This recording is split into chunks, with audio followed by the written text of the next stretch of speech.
순교자의 길을 가는 자들은 버림받는 길을 가야 된다고 했죠. 주님의 능력을 받아 가야 된다고 했죠. 하나님과 동행하는 길을 가야 된다고 했습니다. 여러분, 순교자의 삶을 살리라 작정하고 마음 먹은 자들이 되시기를 원합니다. 그리고 여러분, 말씀을 받을 때에 머리로만 받지 말고 가슴으로 받으시고, 또한 아버지 앞에 지혜가 부족하거든 지혜도 구하시고 총명과 명철도 구하셔서 세상의 기업과 세상의 방법과 세상에 가지고 있는 상식과 세상에 가지고 있는 지식으로 가득 채우는 것이 아니라 오직 주께서 주시는 말씀을 가지고 능력이 되어 살아가시기를 주 예수의 이름으로 축원합니다. 그 순교자의 길을 갔던 스데반 집사님, 그 집사님이 어떻게 됩니까? 저들을 통하여 핍박을 받게 되지요. 공의 앞에 서게 됩니다. 예수님과 같이 똑같이 몰아치고 있습니다. 거짓을 저지르고 있습니다. 거짓 증거하고 있습니다. 매수를 했습니다. 없는 이야기를 지어내며 저를 죽이려고 모략하고 있습니다. 그 즈음에 이 스데반 집사님이 어떻게 하였는지 어린아이서부터 장년에 이르기까지 아주 쉽게 보고 이해할 수 있는 동영상을 짤막하게 준비했습니다. 함께 보시고 말씀을 전하도록 하겠습니다. 여러분, 혹시 예수님 때문에 이렇게 핍박 받아 보셨습니까? 예수님 때문에 돌 맞아 보셨습니까?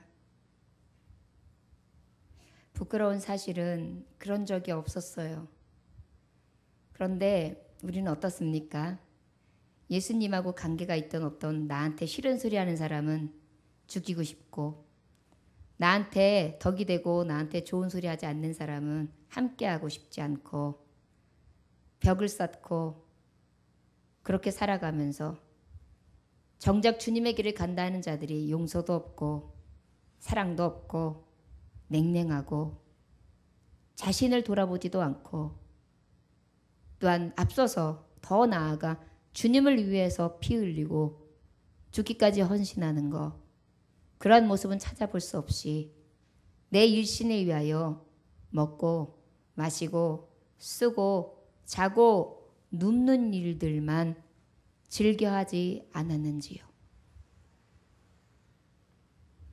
오늘 말씀의 제목은 내가 살아도 죽어도입니다. 여러분, 여러분들이 가지고 있는 이 생명 사는 동안 여러분들은 어떻게 쓰시렵니까? 여러분들이 생명이 마치는 그때에, 생명이 멎을 그때에 여러분들은 어떻게 쓰시렵니까? 오늘 스데반 집사님을 보면 우리에게 대답을 해주시고 계십니다.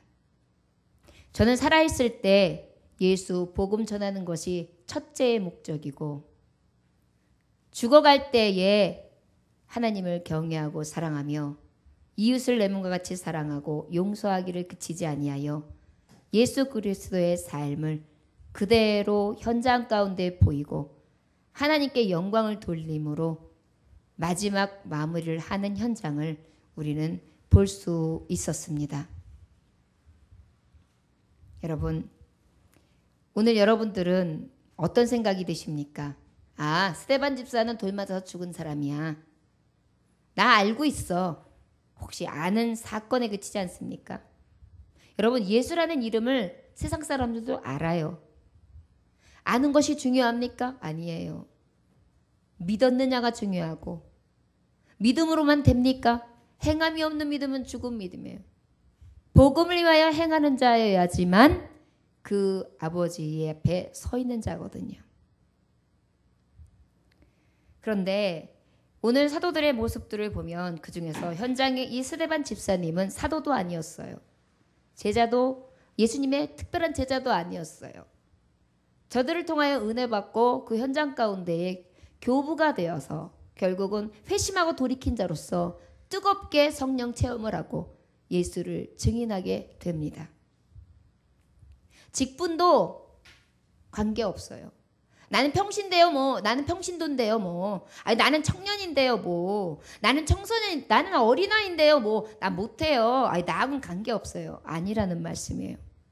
성령이 충만하여 복음이 있는 자는 그 복음을 위하여 누구든지 살아도 죽어도 복음을 위하여 살고 죽을 수 있다라는 것을 이 스데반 집사님은 몸소 보여주신 것입니다. 우리가 그 전에 인천에 있는 순교박물관을 간 적이 있지요. 기독교 박물관을. 그런데 그곳에 보면은 어땠습니까? 순교한 사람들의 그 순서대로 쫙 이렇게 소개되어 있는 것을 본 기억이 있습니다. 그 중에 보면 어린아이 13살짜리도 순교하는 장면이 나옵니다. 입이 찢어지고 그 다음에 온몸이 찢어지고 매를 맞고 결국은 칼에 찍혀 죽는 그런 굉장히 참혹한 순교를 당하는 어린이. 그런데도 끝까지 예수를 부인하지 않는 그런 어린이를 볼 수 있었습니다. 이것은 바로 무엇이냐면 남녀노소 성령에 충만한 자는 주님을 위해 죽을 수 있고 주님을 위해 살 수 있다는 것을 우리는 성경뿐만이 아니라 성경을 받아 그 말씀을 믿고 행하는 자, 성령이 충만한 자에게 나타나는 반증이라는 것을 우리는 알 수 있습니다. 오늘 말씀이 7장 51절부터 53절까지의 말씀인데 이 말씀에 보면 아까 동영상에 있는 것처럼 이 스데반이 예수 그리스도를 전해요. 그랬더니 거짓 증인들이 어떻게 말해요? 저는 거룩한 곳과 율법을 거슬렸다. 거짓말해요. 모함합니다. 나사렛 예수가 이곳을 헐고 또 모세가 우리에게 전해준 규례를 그는 고치겠다 얘기했다. 없는 죄를 만들어요. 결국은 뭐예요? 예수님하고 똑같이 지금 몰아가는 거예요. 예수님도 결국은 이렇게 몰아가서 어떻게 했어요? 신성모독죄로 그의 죽음을 면치 못하게 만들었단 말이에요. 바로 지금 스데반도 그렇게 몰아가고 있습니다. 이미 계산되어 있어요. 아주 치밀하게 계획되어 있는 그 짜여진 각본 안에 지금 스데반을 걸고 넣은 것입니다. 여러분, 아버지 앞에 가는 자들은요, 때로는 세상이 나에게 이렇게 치밀하게 공격해 옵니다. 빠져나갈 곳이 없어요. 더 이상 해칠 수가 없어요. 나는 주의 이름으로 권능동했습니다. 능력을 받아 살았습니다. 순례자의 길을 가는 데 있어서 버림당하여도 그것을 감사로 여겼습니다. 주님과 동행하는 것이 나에게선 가장 크고 즐거운 일로 여기며 하나님 앞에 고백도 했습니다. 그런데 왜요? 그럼에도 불구하고 저 사단은 더욱더 강하게 나에게 역사한다는 것입니다. 왜요? 예수 그리스도의 영광이 나타나지 않게요. 그런데 어떻습니까? 어둠이 몰아치는 것이 강하면 강할수록 빛도 더 강해요. 여러분, 캄캄한 흑암 속에 성냥불이라도 하나 탁 켜보세요. 그 빛이 얼마나 환한가. 어둠이 어두울수록 빛은 더욱더 강하고 선명합니다. 아버지의 빛과 능력도 마찬가지입니다. 이런 때에 스데반이 말씀을 전거하게 되자, 말씀을 전하게 되자 대제사장이 이 모함하는 소리를 듣고 다 알고 있으면서도 이게 사실이냐라고 물어봐요. 당연히 사실이 아니죠.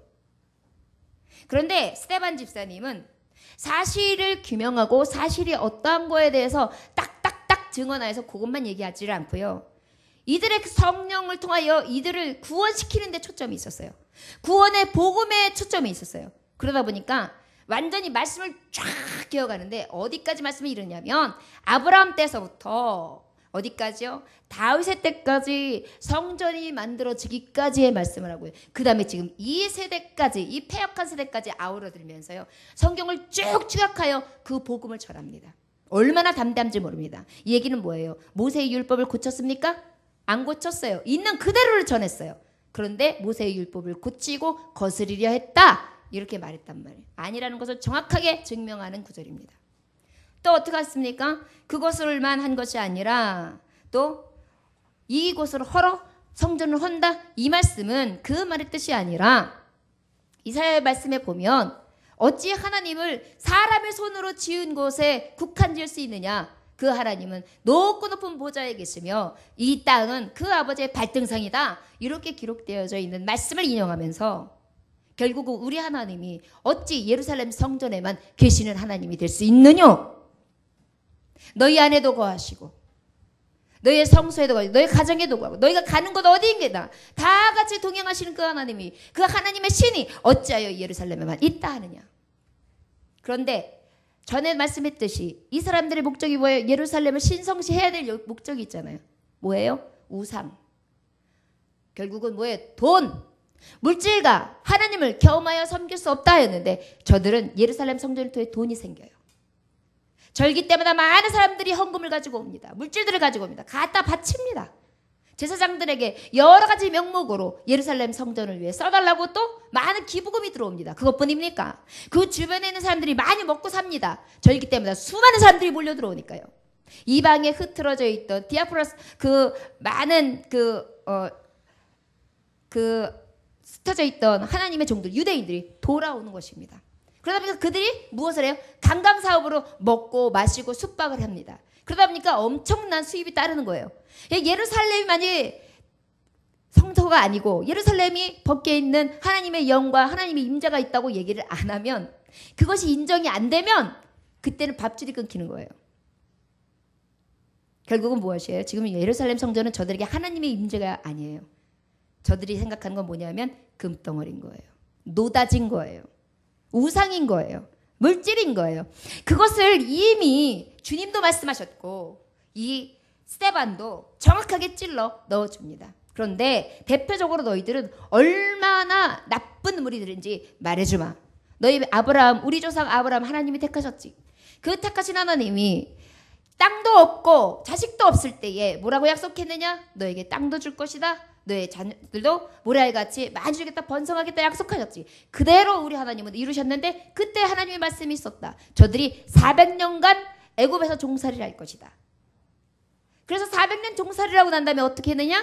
그때 모세를 예비하셨다. 모세를 통하여 어떻게 했느냐? 하나님은 출애굽시키시고 그곳에서 기적과 표적과 이사를 행하셨다. 그럴 때에 모세는 저 백성들이 왜 쫓겨나게 됐고 왜 하나님이 40년 동안 연습시킨 다음에 저가 강에 쫓겨나게 되느냐? 자기 민족을 위하여 억울한 일로 인하여 죽게 생겼으니까 그의 편에 서서 저를 위해 일부러 그를 살리고 그 적장을 죽이고 모래에 묻어놨는데, 자기네 민족끼리 싸우는 걸 보고 왜 너희 민족끼리 싸우냐? 우리 민족끼리 싸우면 안 되지 않냐라고 얘기했을 때 그들은 어떻게, 모세가 한 일들을 옳게 여기고 의롭게 여기며 그를 다독여진 것이 아니라 오히려 그것을 해치면서 너가 재판관이냐? 너가 심판자니냐? 네가 무슨 권리로 이럴 수 있느냐? 하면서 오히려 뒤집어 씌웠다. 그러므로 말미암아서 모세는 의로운 일을 행했음에도 불구하고 결국은 쫓기는 자가 되었다. 그것을 통하여 광야에 동안 40년을 있다가 그가 나이가 참에 하나님께서 약속한 400년의 이름에 이스라엘 백성들이 번성하고 충만하고 많은 족속을 이루게 된 다음에 하나님의 약속이 이룰 때에 그들을 통하여 모세를 통해 이끌어갔다. 이끌어가고 난 다음에 그 모세에 뒤에 이어 야곱에게 약속한 이스라엘을 하나님께서는 그들을 이끌어가게 하시고 그것을 통하여 나중에 여호수아를 통하여 그 장막을 짓게 하고 그 법궤를 메고 시작한 것이 이제 성소의 시작이었다. 다윗까지 나오게 됐고, 다윗은 그 하나님이 구하신 장막을 짓기 위하여 솔로몬이 그 하나님이 원하는 법궤에 있는 장막을 짓게 되는데 그것이 곧 성전이다. 그런데 그 솔로몬도 이사야 선지자도 그 성전을 신성시한 것이 아니라 그 성전, 사람이 손으로 지은 곳에 하나님이 계시는 것이 아니라 하나님은 어느 곳에도 계시며 그것이 하나님 위에 존재할 수는 없다라는 것을 너희들은 명백히 알아야 된다. 그런데 기억하라. 출애굽할 때에 유대 백성들이 어땠느냐? 하나님의 말씀이 있었느냐? 아니다. 하나님의 말씀을 의지한 것이 아니라 모세 한 사람을 모았다. 그리고 모세가 보이지 않자 어떻게 했느냐? 가운데 우상을 만들어서 금송아지 앞에 절하고 그곳에 춤을 추었다. 광란의 밤을 보내었다. 하나님이 아니라 저들은 물질이 신이 되었고 애굽이 신이 되었다. 너희 조상이 그랬던 것 같이 너희도 똑같다. 의인을 보내신다고 약속하신 그 주님, 모세가 분명히 말씀했다.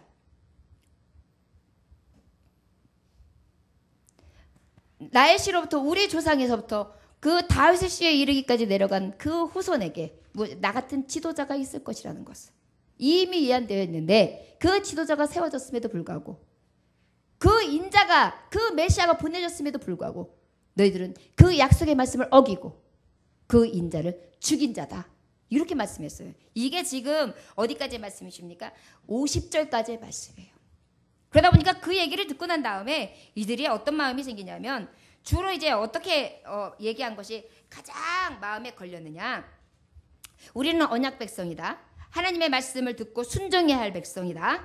너희들은 완악하다. 또 말씀을 지키지 않았다. 여기에 대해서 굉장히 혈안이 되었어요. 그래, 언약 백성인 건 맞아. 그런데 우리가 무슨 말씀을 지키지 않았어? 무슨 순종을 하지 않았다는 거야? 우리 율법을 지키는 자인데 여기서부터 막 반감이 일어나기 시작해요. 그 다음에 또 무엇이 있느냐면 우리 조상 이스라엘의 하나님의 말씀에 관심이 없었기 때문에, 너희들은 하나님의 말씀에 관심이 없었기 때문에 많은 의인들이 고난을 당했고, 결국은 오늘날에도 말씀이 아닌 다른 것, 즉 외적인 종교 형식에 관심이 빼앗기다 보니 하나님이 이루신 예수 그리스도의 하나님의 아들이신 예수 그리스도를 죽이게 되었고 너희들이 살인한 자가 되었다. 이렇게 얘기하는 거예요. 결국은 무엇이냐면 아버지의 말씀의 언약으로 보내주시고 한 그 메시아까지 너희들은 죽였다. 모세도 배반했었다. 많은 선지자들을 보내줬는데 그 선지자들도 너희들은 하나님의 종의 말씀을 보낼 때마다 그 말씀을 찌를 때마다 너희들은 칼로 죽였다. 저들을 배도했다.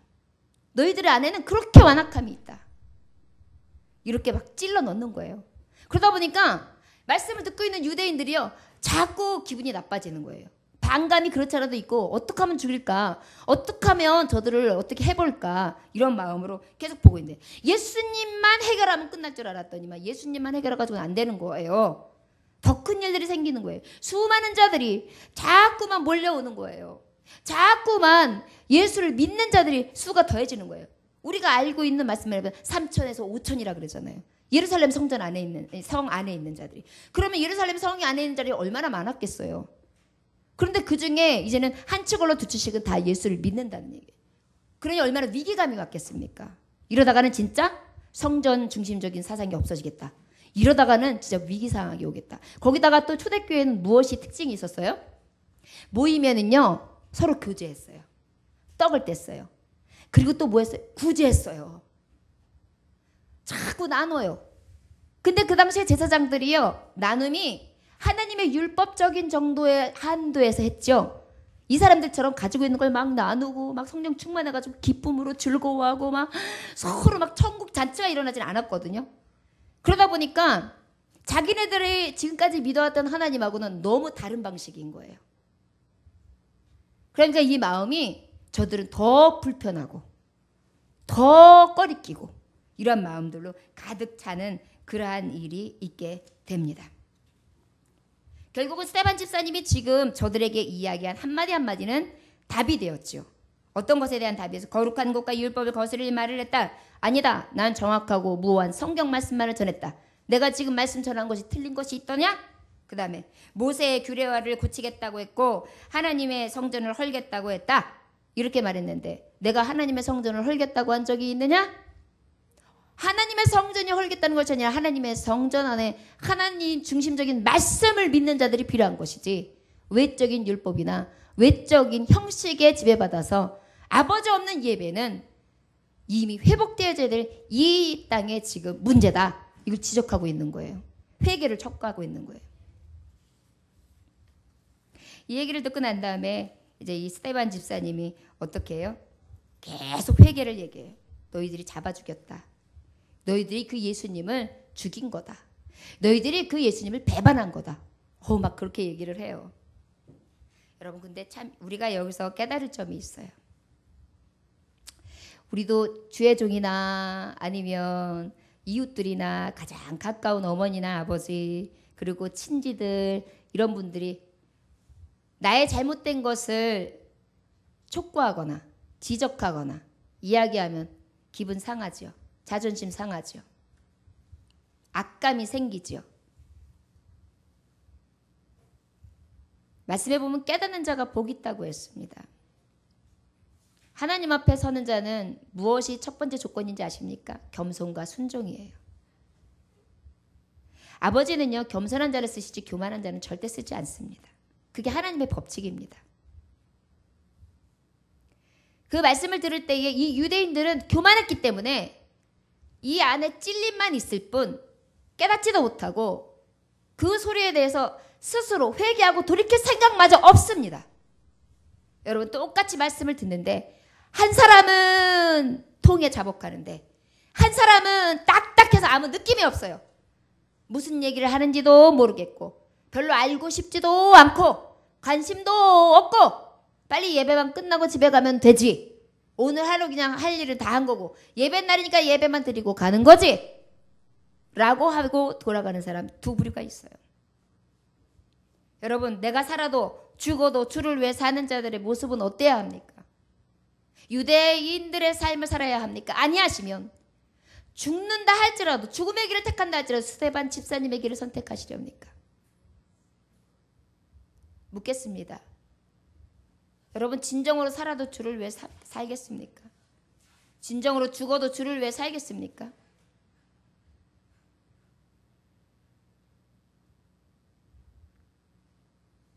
로마서 10장 10절에 보면 마음으로 믿어 의에 이르고 입으로 시인하여 구원에 이르느니라 그랬어요.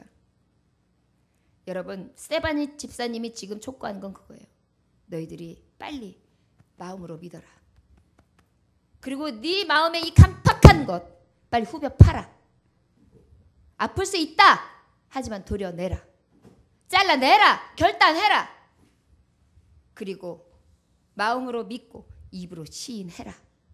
주여, 저는 죄인입니다. 주님을 내 주로 고백합니다. 나 같은 죄인 살리신 주여, 나를 받아 주옵소서. 그리하면 구원을 주시라는 얘기를 지금 하고 있는 거예요. 그런데도 저들은 어떻게 해요? 51절에 보면 성령의 눈으로 이 유대인들을 보는데 스데반 집사님이 이렇게 얘기합니다. 51절 다 같이 읽어볼까요? 시작. 목이 곧고 마음과 귀에 할례를 받지 못한 사람들아, 너희도 너희 조상과 같이 항상 성령을 거스리는도다. 듣고 있는데요, 냉랭한 거예요. 듣고 있는데 전혀 감동이 없는 거예요. 말씀에 관심이 없어요. 집중도 없어요. 이것을 보고 느낀 것이 바로 무엇이냐? 이 목이 곧은 것들아, 이 교만한 것들아, 겸손하라. 마음과 귀에 할례를 받지 못하는 것들아, 마음에 사랑이 없는 자들아, 이 패역한 자들아, 긍휼도 없는 자들아, 피도 눈물도 없는 자들아, 귀에 할례 받지 못한 자들아, 말씀을 들어도 깨닫지 못하는 자들아, 말씀을 듣고도 깨닫지 못하고 감동하지 아니하며 반응하지 못하는 이 더럽고 추악한 자들아, 너희들이 하나님 앞에 구원받은 백성은 맞느냐? 너희도 조상들, 너희 조상들 출애굽하면서 수많은 많은 일들을 겪으면서 지금까지 온 너희 조상들, 그 조상들이 한 것처럼 너희들은 믿음도 없고, 너희들은 금송아지를 만들어 숭배하며 배교하고, 하나님의 심판 앞에 성령의 말씀을 듣고도 해결치 아니하고 완악한 마음을 갖고 있는 유대인들, 너희들아, 너희는 지금 성령을 거스리고 있구나. 말씀 요한복음 3장 5절에 보면 물과 성령으로 거듭나지 아니하면 하나님 나라에 갈 수 없다라고 합니다. 그런데 물과 성령으로 거듭난다. 성령으로 거듭나는 건 뭐입니까? 성령을 받으라는 얘기입니다. 성령을 받기 위해서는 어떻게 합니까? 사도행전 2장 38절에 정확하게 말씀되어 있습니다. 베드로가 이르되 너희가 회개하여 각각 예수 그리스도의 이름으로 세례를 받고 죄 사함을 받으라. 그리하면 성령의 선물을 받으리니 이 약속은 너희와 너희 자녀와 모든 먼데 사람 곧 주 우리 하나님 얼마든지 부르신 자들에게 하신 것이라. 누구든지 세례를 받고 죄 사함을 받으면, 그런데 그 세례를 받는 게 누구의 이름으로? 예수의 이름으로. 성령 세례를 받기 위해서는 예수의 이름으로만 가능하다는 것입니다. 로마서 10장 9절의 말씀에 보면 내가 만일 내 입으로 예수를 시인하면 또 하나님께서 그를 죽은 자 가운데서 살리신 것을 내 마음에 믿으면 구원을 받으리라. 그의 죽으심도 그의 삶도 믿어라. 그리하면 구원이다. 그것이 성령을 받는 것이다. 그 예수의 이름을 믿는 것이 곧 성령이 임하시는 것이고, 성령을 받은 자들만이 구원에 이룰 수 있다. 말씀해 보면 성령을 거스리는 자 어때요? 사함을 받지 못한다 그랬어요. 계속해서 지금 스데반이 말씀하고 있는 건 무엇입니까? 너희들은 지금 그 살리시는 예수를 죽이고 있다. 그 예수를 믿지도 않고 있다. 너희들은 구원의 길을 지금 버리고 있다. 배도의 길을 걷고 있다. 빨리 돌이켜라. 겸손해져라. 사랑하라. 말씀으로 돌이키라. 성령을 거스르지 말라. 이렇게 말씀하고 있습니다. 이 얘기는 바로 무엇입니까? 첫째, 내가 살아도 주를 위해 사는데요. 주를 위해 사는데요. 오직 예수 그리스도 복음을 위해 산다는 것입니다. 여러분들이 무엇인가 강조하고 싶은 게 있을 때 뭘 강조하고 삽니까? 주로. 내 생각은 이래. 예수님이 제일 싫어하는 성이 있대요. 그렇게 빨리 나오면 안 돼요. 이가, 박가, 정가, 고가, 구가, 김가일까요? 아니고요. 내가를 제일 싫어하신대요. 자꾸만 아버지의 복음을 위해서 산다고 하느라며 나 지금 내 형편이 어떤데? 내가 지금 어떤 상황인데? 다 내가 중심이 내가. 여러분, 내가 살아있는 이유가 아버지께 영광이에요. 착각하고 살아가는 거예요, 우리가. 내가 살아가는 이유가 나를 위해 살아가는 것 같은데요. 아버지를 위해 살면요, 아버지께서 내 것을 채우신다 그랬어요. 근데 자꾸 우리가 딴짓을 해요.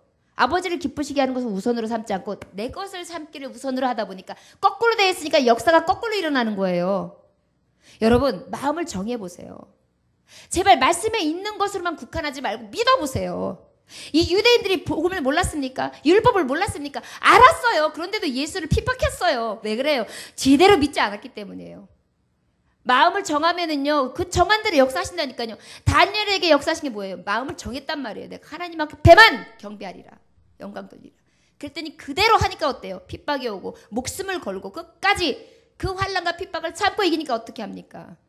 놀라운 역사를 허락하시지 않습니까? 수많은 은혜를 말씀을 통하여 그렇게 우리에게 선포하시는데 우리는 알기만 해요. 유대인들랑 똑같아요. 마음으로 믿지 않아요.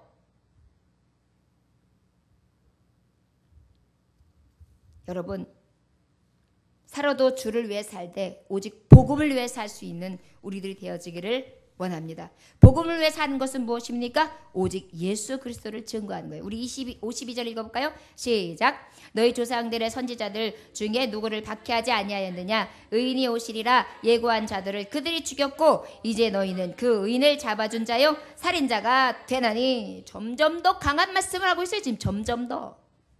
사람들은 지금 막 이글이글 눈을 뜨고 있고요. 막 이를 부득부득 깔고 있으며 손을 버들버들 떨고 있어요. 죽이려고. 그런데 그것을 보면서 두려워하지 않아요. 내가 주를 위해 살아가는 것은요, 세상을 보고 두려워하는 게 아니에요. 내가 두려워하는 건 오직 하나님의 마음에 들지 않을까 봐. 아버지를 거역할까 봐. 아버지를 거스릴까 봐. 그것을 두려워하는 것이 진정한 하나님의 종이라는 것입니다. 순교자는요, 이 스데반은요, 베드로는요, 내가 사람을 기쁘게 하랴, 하나님을 기쁘게 하랴. 그럴 수 없다. 나는 내가 기쁘게 할 일은 오직 하나님이시라. 그 원칙이요, 정확하게 서 있었어요. 이게 성령의 사람입니다. 내가 살아서 전할 이름이 바로 무엇입니까? 복음이요. 근데 그 복음 중에 오직 예수 그리스도를 전하는 거예요. 그런데 그 예수 그리스도에 대해서 정확한 것을 현장 가운데 말씀합니다. 너희들은 메시아를 잡아줬어. 너희들 예수님한테 다 은혜 받았지? 예수님이 너희들에게 어떻게 하셨어? 죄인들에게 손을 잡아주셨지? 귀하신 말씀을 허락해 주셨지? 그때마다 은혜를 주셨지? 너희를 위해 죽기까지 하셨지? 병든 자를 고쳐주셨지? 소외된 자들과 함께 해주셨지? 어린아이 한 사람까지도 차별하시지 않으셨지? 그 하나님을 어떻게 했냐? 너희들이 잡아 가뒀다. 너희들이 잡아다 두었다. 너희들이 잡아서 십자가 형태까지 나왔다. 그것을 다 물리치실 수 있는 능력의 주심에도 불구하고 다 물리치시고 순순히 너희들의 손에 잡혀준 자 되셨다. 그 주님을 너희는 살인했다. 죽였다. 그 예수님을 살인했죠. 여러분, 군중 속에 고독이라는 말이 있습니다. 많은 사람들이 예수님을 따랐어요. 그런데 예수님은요, 말씀 한 구절을 보면 정확하게 나와 있어요.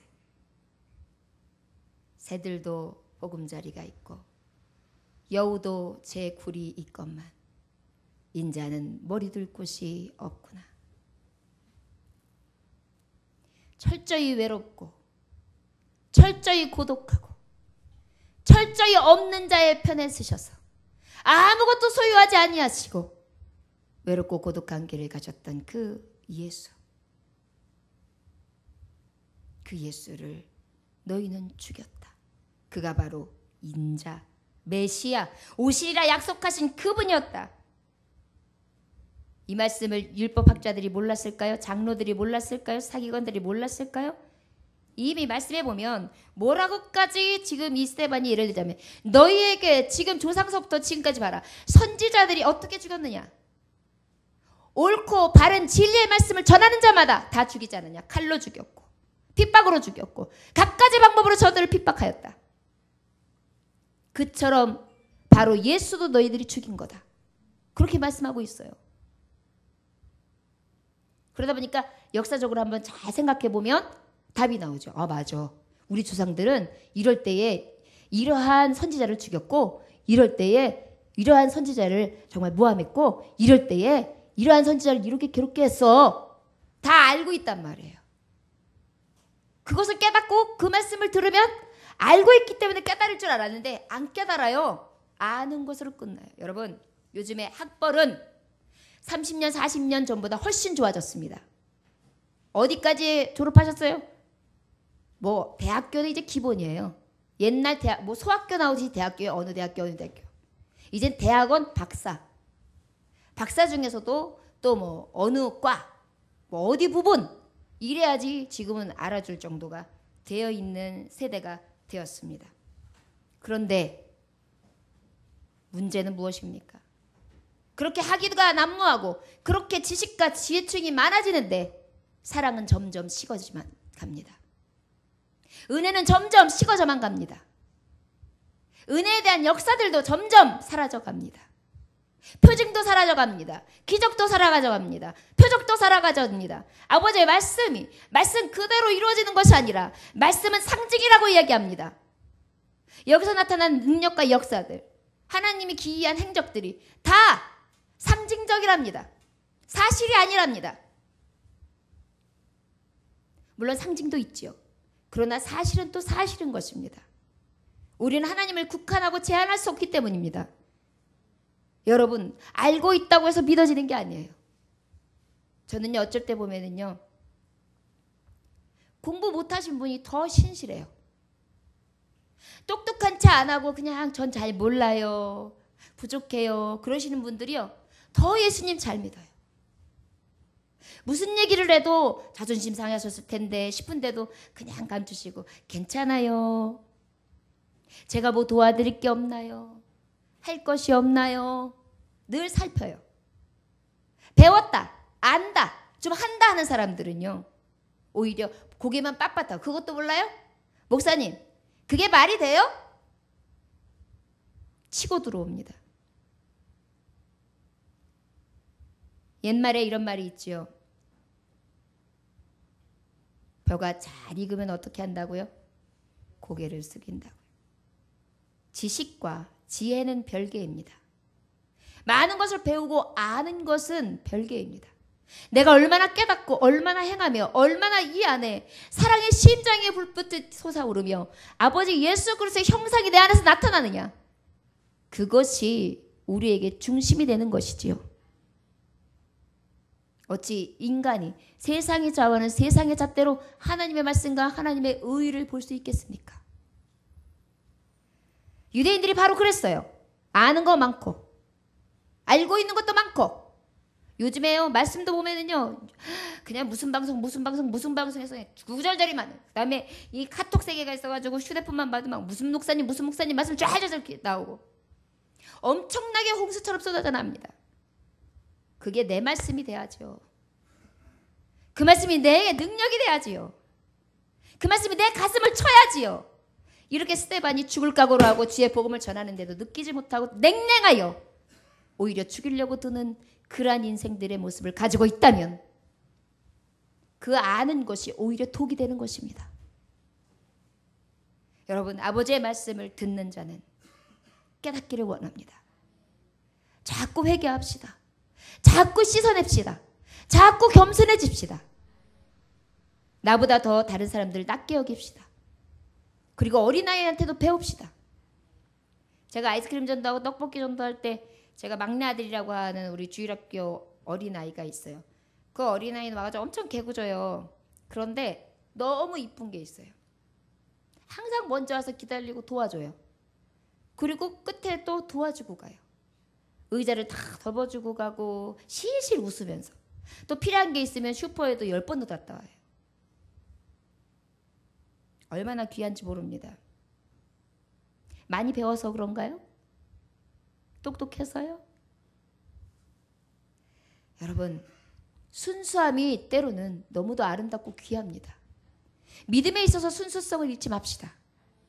내가 살아있다는 증거는 내가 예수의 형상이 드러나는가? 내가 순수한가? 순결한가? 깨끗한가? 정한 자인가? 내가 말씀을 들을 때마다 이 심령이 뜨거워지는가? 이것을 내가 잃지 않았을 때에 그때에 살아도 산 것입니다. 그것이 주를 위해 살아가는 하나님의 진정한 자녀라는 것을 깨달으시기를 원합니다. 53절 한번 다 같이 읽어볼까요? 시작. 너희는 천사가 전한 율법을 받고도 지키지 아니하였도다 하니라. 너네는 말씀을 받고도 지키질 않는구나. 바로 행하질 않는 거예요. 알면 뭐예요? 행하지도 않는데. 여러분, 성도들도 이렇게 보면은요, 말씀을 들으면 딱 바로바로 이게 피드백이 돼서 돌아오는 사람이 있어요. 말씀을 딱 전하면 깨달아가지고 착착착. 기도할 때도 보면 기도에 반영이 되고요. 무엇인가 하나 행동할 때 그것을 잘 기억해냈다가 나도 실천하는 모습을 볼 수 있어요. 그런데 어떤 성도들은요, 말씀은 듣는 거는 같아요. 하나도 피드백이 안 와요. 도대체 저게 감정이 있는 건지, 감동이 되는 건지, 좀 살아있는 건지, 움직이기는 하는 건지 도대체 알 수 없는 사람이 있어요. 주를 위해 좀 살아있는 것처럼 살읍시다. 살아있을 동안에는 주님의 형상을 좀 날마다 반짝반짝 드러냅시다. 스데반의 삶이 바로 그랬던 것입니다. 저는 지금 집사로서 그냥 교회 일만 해도 돼요. 돕는 일만 해도 돼요. 그런데 복음을 위하여 지금 열정을 뿜고 있는 거예요. 여러분, 우리 교회도 좀 복음을 위해 열정을 뿜을 사람 없나요? 막 복음을 전하고 싶어서 안달인 사람 좀 생기면 안 되나요? 이 목사가 여러분들에게 헌금 많이 하시오는 소리 들으셨습니까? 이 목사가 여러분들한테 와가지고 이것도 좀 하고 이것도 좀 하고 이것 좀 해주세요. 이렇게 하는 거 들으셨습니까? 제가 원하는 거 무엇입니까? 여러분들 복음으로 변화되는 것밖에 저 원하는 거 없어요. 주님의 복음의 전달자로, 하나님의 명령자로 쓰임받고 아버지 앞에 갔을 때에 칭찬받으며 그 나라에 같이 들어가는 것만이 제 소원입니다. 한 영혼이 처음 왔다 귀한데 그 영혼이 이뤄짐으로 말미암아 연자매를 들고 돌아가는 두려운 일이 생기지 않기를 위하여 저는 두렵고 떨림으로 하나님의 복음을 전하는 것입니다. 제가 물질에 욕심내는 거 보셨습니까? 내가 여러분들이 아프고 서럽고 힘들 때에 아프게 그럴 줄 알았어. 당신 하는 짓이 꼭 그래. 제가 그렇게 달콤하게 얘기하는 거 보셨습니까? 내가 그럴 줄 알았어. 이렇게 얘기하는 거 보셨습니까? 저 그렇게 악한 거 나 없잖아요. 그럼에도 불구하고 성도들은 지금 튕겨나갑니다. 이것이 어디에서 오는 것 같습니까? 사단의 회요. 성도들의 관심은 옳고 바른 진리에 있지 않습니다. 가만히 보면 자기에게 무슨 유익이 있나? 어떤 축복이 오나? 어떤 유익이요? 교회를 다니면 이 교회에서 나한테 뭐가 떨어지나? 목사님한테 내가 이렇게 하면 나한테는 어떤 축복이 올까? 조금만 지적하거나 조금만 잘못된 얘기하면 그랬어? 그럴 수가 있는 거야? 내가 뭐 바보야? 천치야? 뭐 하자는 거야? 요렇게 하고 있다가 어느 날 삿대질하고요. 누가 있건 어른들이 있던 간에 소리를 벅벅 지르지를 않나. 사역하고 동역한다고 하는 사람들이 예배할 때에 왔다 갔다 하지를 않나. 목사라고 세워놓고서 연락 한번 제대로 하지를 않고. 여러분, 말씀 아는 자 맞습니까?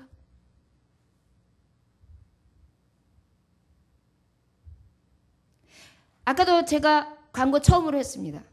화장실 냄새 나면 좀 치웁시다. 1년 6개월이 되었는데 화장실 청소 여러분들 한번 하셨습니까? 항상 제가 합니다. 제 손을 집어넣고 남자들 변기에도 제 손을 집어넣고 수세미로 닦습니다. 저는 그것을 공치사 하는 것이 아닙니다.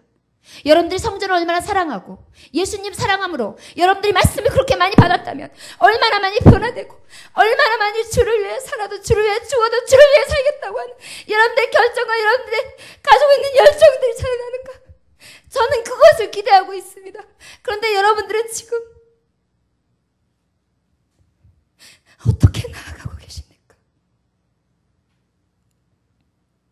사람이 빠져나가면 그것만 저 이상으로 여러분들 실망할 수도 있지요. 왜 그렇다고 생각하십니까? 여러분들 새벽에 나와 기도하십니까? 이 핑계 저 핑계 되지 않습니까? 심야 예배 때 말씀 전하고 10분 이상 기도하고 가는 사람들이 옆 사람 없습니다. 여러분들이 진정으로 아버지 왜 빚진 자입니까? 행하는 자 맞습니까? 떡볶이 전도 아이스크림 전도 있다가 한 번도 오지 않은 사람들이 태반 이상입니다. 몇 명 되지도 않습니다. 하는 사람 따로 있습니까? 주를 위해 여러분들은 무엇을 하고 있습니까? 스데반 집사 알면 뭐합니까? 주님이 십자가에 못 박혀 돌아 주님 만날 때 여러분들 뭐라고 하시겠습니까? 저 그냥 목사님 말씀만 들었어요. 뭔지는 모르지만 들었습니다. 교회 다녔어요. 저 천국에 가면 그것으로 끝납니다. 영원한 나라가 있다니까, 천국이 있다니까 거기 가면 돼요.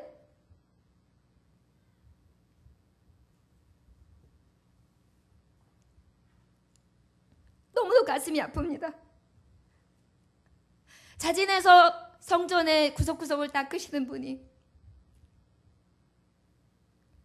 손으로 세아릴 수도 없고,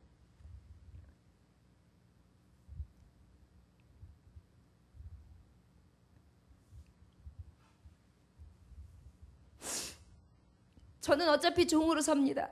여러분들에게 섬김을 받으려고 하는 거 일찌감치 포기했습니다. 하지만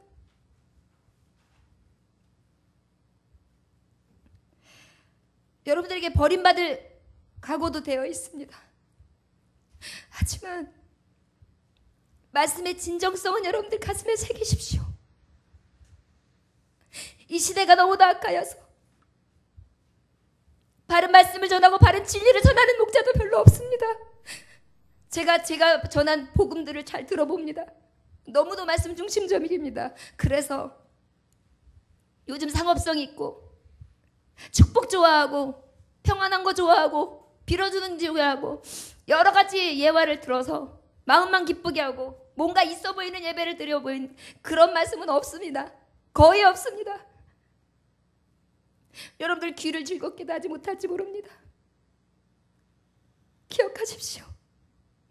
스데반은 절대 귀를 좋게 하는 말씀을 전하지 않았습니다. 하나님의 종들은 절대로 성도들의 비유를 맞추는 설교를 하지 않았습니다. 제가 잘못된 것입니까? 왜 여러분들은 깨닫지도 못하고 여러분들은 돌이키지도 못하고 여러분들은 행하려 들지 아니하십니까?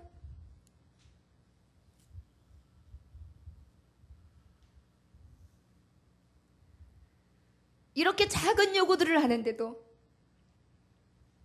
지키는 자 없습니다.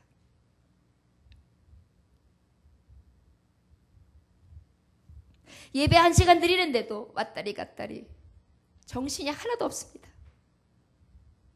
몇 번이나 지적하려고 했지만 지적질하는 목사 누가 좋아하겠나 싶어서 맞습니다. 저도 사람 비유 맞히느냐 아무 말도 하지 못했습니다.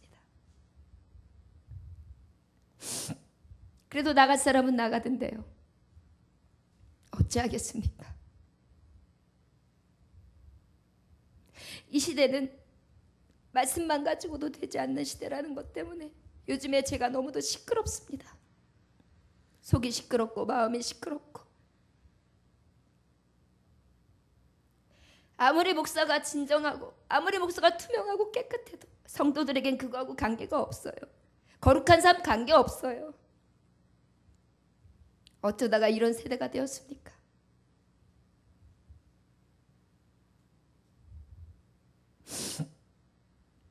(54절에) 보니까 그들이 이 말을 듣고 마음에 찔려 그를 향하여 이를 갈거늘.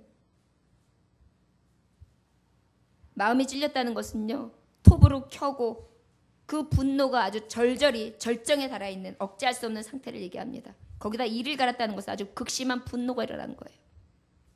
엄청난 아픔과 찔림과 그 분노들이 막 일어난 거예요.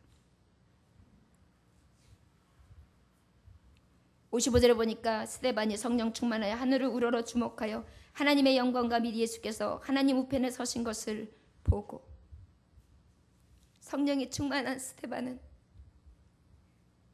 하늘을 우러러 아버지를 봅니다. 아버지의 영광과 예수께서 우편에 서신 것까지 보지요.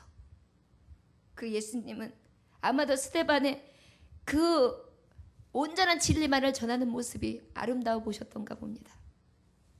그의 눈에 예수의 형상이 보이고 하늘문이 열린 것을 보게 됩니다. 그리고 그 입으로 말합니다. 말하되 보라, 하늘이 열리고 인자가 하나님 우편에 서신 것을 보노라.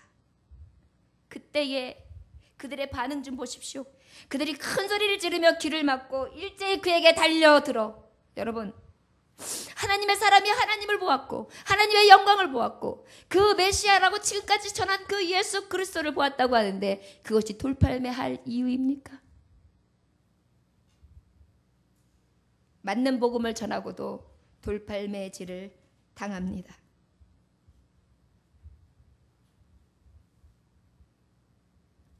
그리고 난 다음에 58절에 보니까 성 밖으로 내치고 돌을 칠세 증인들이 옷을 벗어 사울이라 하는 청년의 발 앞에 드니라. 이때 바울 되기 전에 사울은요 주도적으로다가 이 일을 앞장서서 했어요. 사울도 알기는 많이 알지만 깨닫지 못하는 자예요. 진정한 하나님의 사람이 되지 못했었던 때입니다.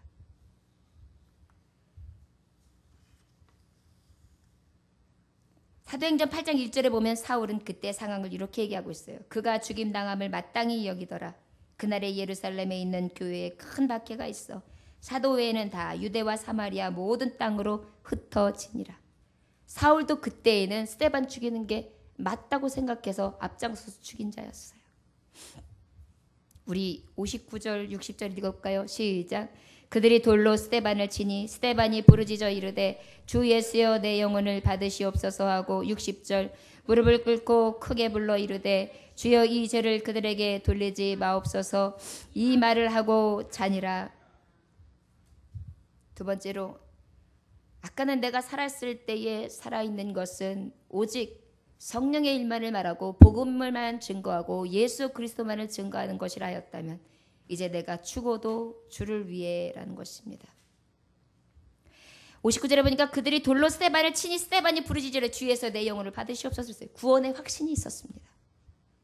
내 영혼을 받으시라는 것은 우리가 너무도 많이 듣던 말씀이지요. 누가복음 23장 46절에 보면 예수께서 큰 소리를 불러 이르시되 아버지여 내 영을 아버지 손에 부탁하나이다 하고 이 말씀을 하신 후에 숨지시니라.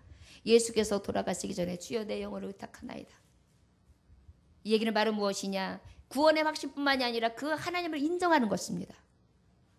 그 생명의 주관자 여호와 하나님을 부르는 것입니다. 하나님을 경외하는 것입니다. 하나님을 사랑하는 것입니다. 하나님을 인정해드리고 높이는 것입니다. 언제까지요? 내 목숨이 간당간당하여 이제 죽음에 이르는 그 순간까지요. 그 돌 맞는 정신이 얼마나 정신이 없겠어요. 여러분 아마 돌을 맞아본 기억은 별로 없겠지만 여러분 저는 이것으로 얘기하면 맞을 것 같아요. 오빠가 옛날에 복싱을 했어요. 저를 데리고.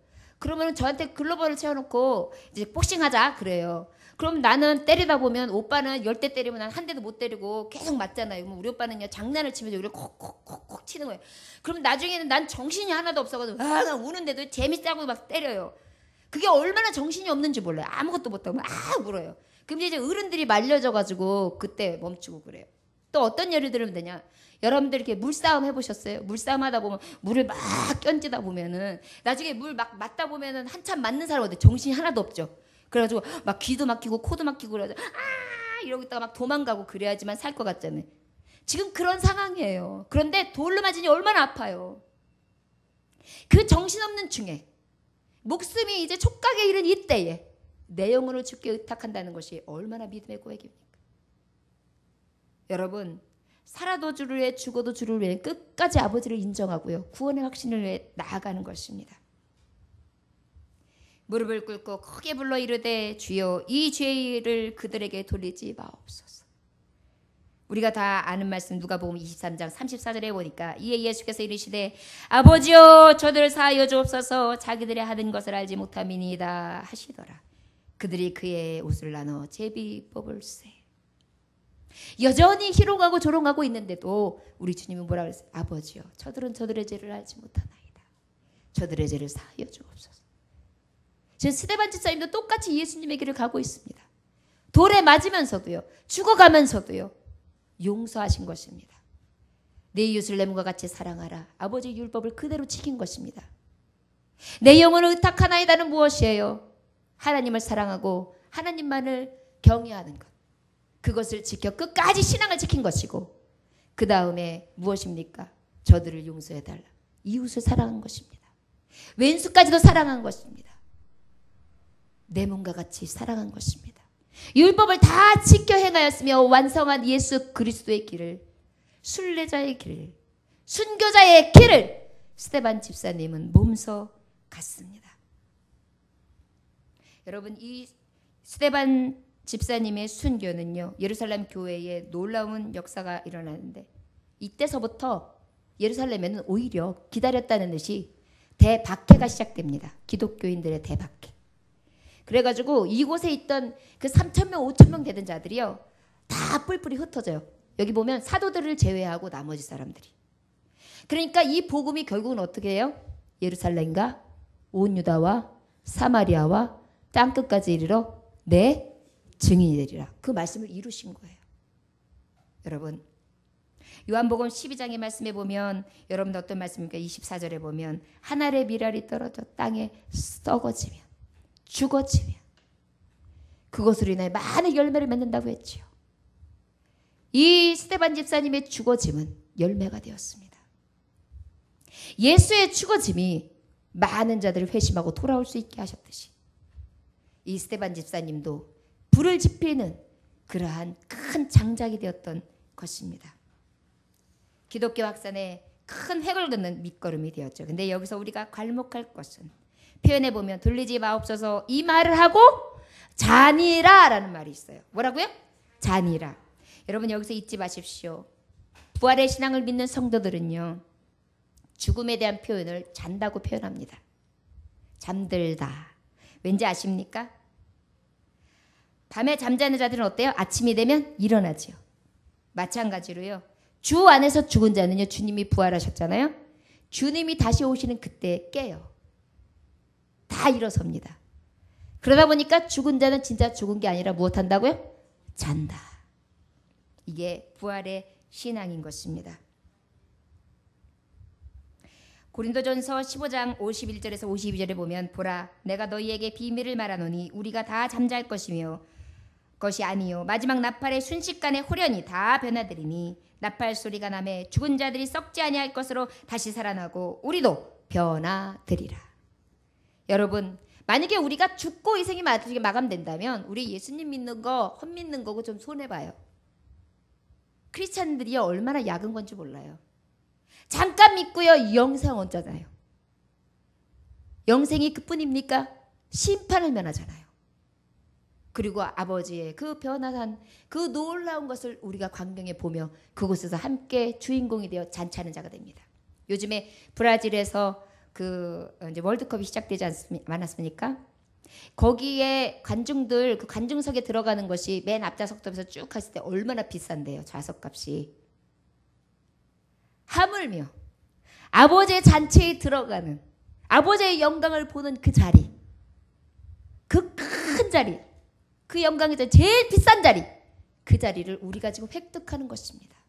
이 예배, 짧은 이 예배를 통해서. 여러분, 살아도 주를 위해 투자할 만하고 죽어도 죽기까지 주께 영광을 돌릴 만한 일이지 않습니까? 준비하고 스데반 집사님을 기억하면서 여러분들 힘드시거든, 죽을 것 같거든, 또한 여러분들이 신앙을 지킴에 있어서 어떤 어려움이 생기거든, 스데반 집사님의 신앙을 본받아서 끝까지 인내함으로 참고 아버지 앞에 영광을 돌릴 수 있는 하나님의 종들이 다 되어주시기를 주 예수의 이름으로 축원합니다. 기도하겠습니다. 하나님 아버지, 감사합니다. 주님께서 함께 하셔서 아버지 귀한 말씀 허락하심에 감사합니다. 내가 살아도 죽어도 주를 위해 살기를 원합니다. 주님, 우리 안에 오셔서 우리도 스데반 집사님처럼 아버지의 복음만을 증거하게 하시고 아버지의 이름만을 높이게 하시고, 회개하라 천국이 가까웠다, 회개를 촉구하며 성령을 소멸하지 아니하고 하나님을 사랑하고 이웃 사랑하는 것을 우리도 스데반 집사님처럼 몸소 보여 저들이 주께로 돌아오는 역사가 나를 통하여 이루어질 수 있는 축복의 통로가 되게 하여 주옵소서. 오늘도 귀한 말씀 허락해 주신 주님께 감사와 존귀와 영광을 돌리며 예수 그리스도 이름으로 기도 올려나이다. 아멘.